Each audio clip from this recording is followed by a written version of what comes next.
Hello people, welcome to my channel, welcome back to some Chelsea videos. This is my Tottenham Hotspur versus Chelsea preview for the game which will be kicking off tomorrow at 5:30 p.m.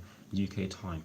So what I'm going to do for you guys in terms of this preview is firstly I'm going to give you the team news concerning both sides, and starting off with Tottenham Hotspur as they are the home side.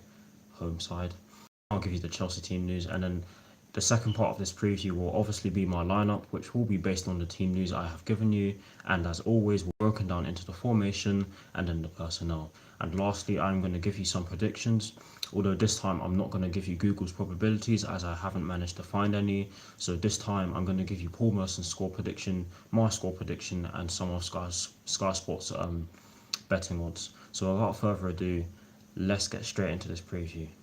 So getting into the team news concerning Tottenham, they do have a few new updates, and the first one is that Jan Vertonghen has returned to training, so he is most likely going to start the game tomorrow in the centre-back positions. Hopefully that isn't the case because Jan Vertonghen is a very good defender, but yes, that is the first story. The second story is that Davinson Sanchez is out, and Kieran Trippier is out with a groin injury. I don't know what injury Davinson Sanchez has. I wasn't able to find what injury he has on Sky Sports.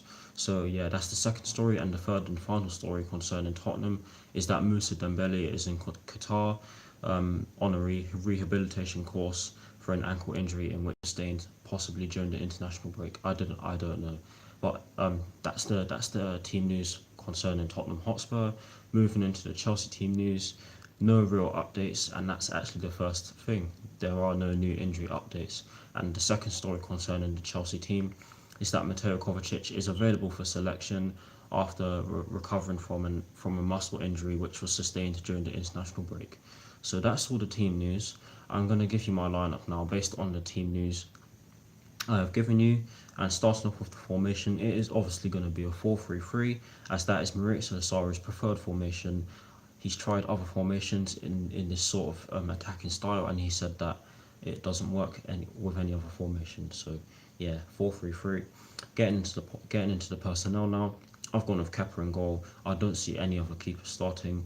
I think that he'll start Kepa, so I've gone with Kepa. I've gone with the usual Premier League back four of Cesar Azpilicueta at right back, David Luiz and Antonio Rudiger in the centre-back positions with Marcos Alonso at left-back. And by the way, before I move into the midfield positions, I am just going to say that it is imperative that we get Marcos Alonso in the forward positions as often as we can, because he plays really well against both North London clubs, particularly more often against Arsenal. But yes, he has caused Tottenham problems, and he has caused them problems at Wembley before. But yes, getting into the midfield three now, in that deep line playmaker role, I have gone with Jorginho because I don't see anyone else starting. Like I said at the end of my Everton review, I did say that I wanted Cesc Fabregas to start, and that I want him to start because he has played against Tottenham many times, and he has experience. He certainly has more Premier League experience than Jorginho does, but that doesn't mean that Sarri will merit him over Jorginho. So that's why I've gone with Jorginho. Just ahead of him, I've gone with Mateo Kovacic in the left central midfield role, and N'Golo Kante in the right central midfield role. Now, for me, there has been some talks about N'Golo Kante not being in the correct role, and I sort of see why people are saying that, but I don't think that Maurizio Sarri will change or tweak the midfield three. So I've just gone with a usual midfield three. So getting into the front three now, from right to left, I've gone with Pedro on the right hand side. I don't think that Willian will start. I just think that Pedro has been better this season, but I think that Willian, I wouldn't really mind who starts, but if Willian starts, then fair dues. Up front, I've gone with Alvaro Morata simply because he's a confidence player, and we shouldn't bench him, because if we bench him, then his mind won't be in the game when he comes on, because he normally does better when he starts the game, or more often than not, shall I say.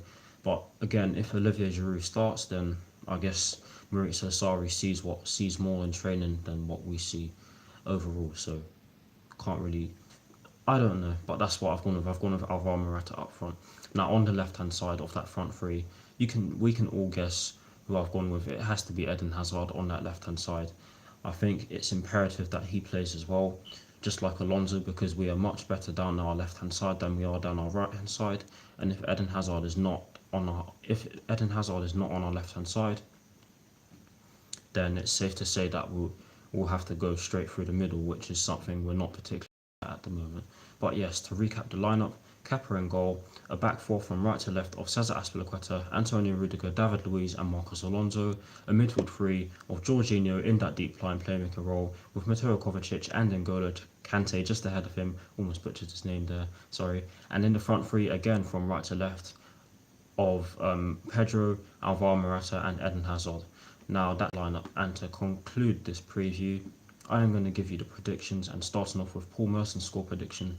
Paul Merson has gone with a 1-1 draw, as he believes that he doesn't see Chelsea losing, and he believes that a draw would be a good result for Chelsea as they are in transition mode. Sorry, I can't speak today. I'm really tired. I had some things to do, but yes, that's one of the things. That's one of the reasons why Paul Merson has gone with a 1-1 draw. The second reason is that he's gone with a 1-1 draw is because he believes that he doesn't believe that Tottenham are able to grind out a result against us because of their squad depth. Now I disagree with the second part, because Tottenham have done it. They've done it against Manchester United, who are a bigger club than us. Let's face it. We can hate them all we want, but they are a bigger club than us, and they've done it against a few other.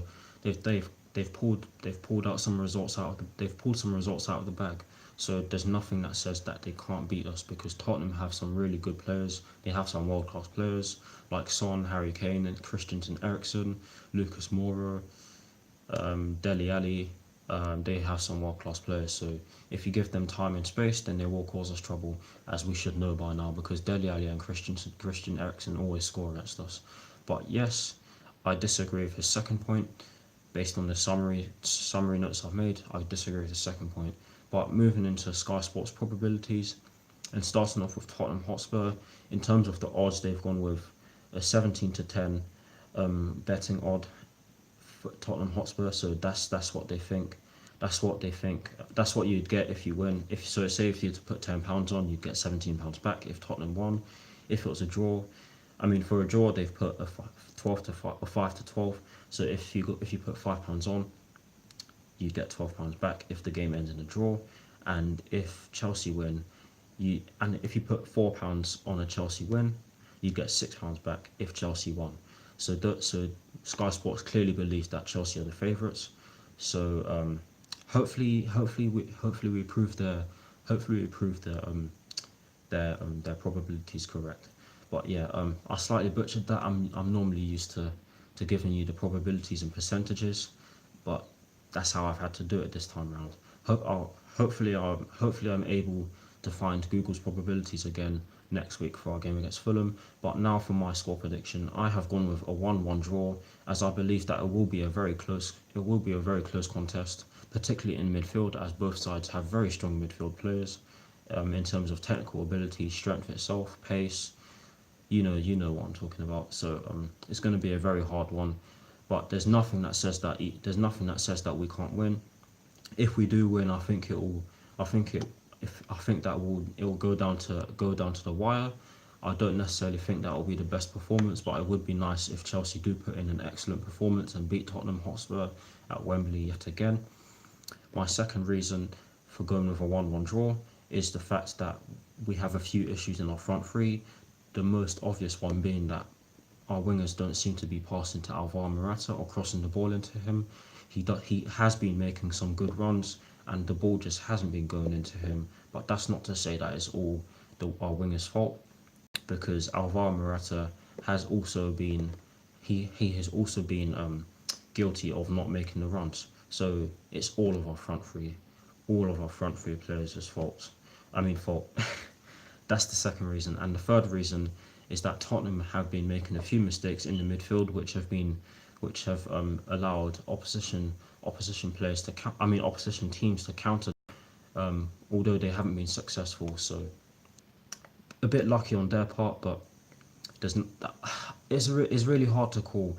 But those are the reasons why I've gone with a 1-1 draw. It's really hard to call, but I wouldn't be surprised if either side won it, because we do have both sides do have quality players, and both sides have players who can win the game for each side deep into the game. So yeah, that is my preview. I hope you all enjoyed it. I'm sorry for stuttering. I'm really tired and I had a training day yesterday, so forgive me.